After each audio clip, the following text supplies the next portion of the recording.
এবার পুলিশকে রাজনৈতিক বলয় থেকে বের করার চেষ্টা করছে সরকার। এ বিষয়ে গঠিত সংস্কার কমিশনের প্রধান সাফরাজ হোসেন নিউজ 24-কেই এমনটি জানান। তিনি আরো জানান, আইন শৃঙ্খলা রক্ষার নামে এই বাহিনীকে যাতে আর কেউ ব্যবহার করতে না পারে সেই বিষয়টি বিবেচনায় নিয়েই সংস্কারের সুপারিশ করবে কমিশন। শাহনাজ ইয়াসমিনের প্রতিবেদন। রাষ্ট্র সংস্কারের অংশ হিসেবে 6 অক্টোবর থেকে কাজে নেমেছে পুলিশ সংস্কার কমিশন। স্বরাষ্ট্র মন্ত্রণালয়ে দ্বিতীয় বৈঠক করলেন কমিশনের 9 সদস্য। বৈঠক শেষে নিউজ 24 এর সাথে কথা বলেন কমিশন প্রধান সাফরাজ হোসেন। জানালেন আগামী 3 মাসের করণীয়। বলেন পুলিশকে জনবান্ধব, জবাবদিহিমূলক ও রাজনৈতিকভাবে নিরপেক্ষ করাই লক্ষ্য। অবশ্যই রাজনৈতিক, সুতরাং পুরো ব্যাপারটা যে পুলিশ সমাধান করতে পারবে তা না, এটা একটা অংশ, পুলিশ তো একটা অংশ। তারা ব্যবহৃত হচ্ছে, তারা আর কি গভর্নমেন্টের প্রশাসন ব্যবহার করা হচ্ছে, কারণ পুলিশটা সবাইকে ব্যবহার করা হচ্ছে। হ্যাঁ, নিরপেক্ষভাবে কাজ করবে, এটা পরিষ্কার কথা, নিরপেক্ষভাবে পুলিশ থাকবে।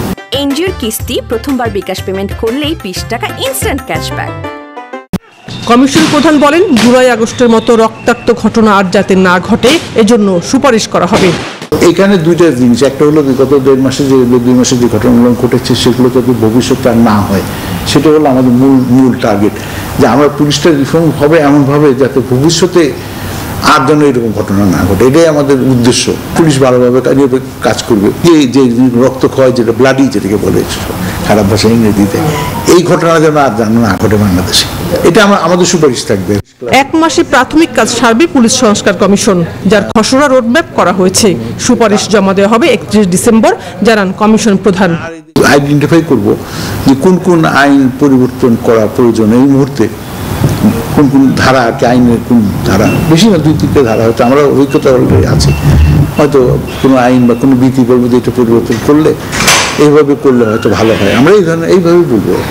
থানায় মামলা নেয়ার ক্ষেত্রে কোনো ঘাটতি আছে কিনা তা খতিয়ে দেখে সমাধানের সুপারিশ করার কথাও জানান কমিশন প্রধান। একটা হলো বিগত 1.5 মাস। শাহনাজ ইয়াসমিন, নিউজ 24, ঢাকা।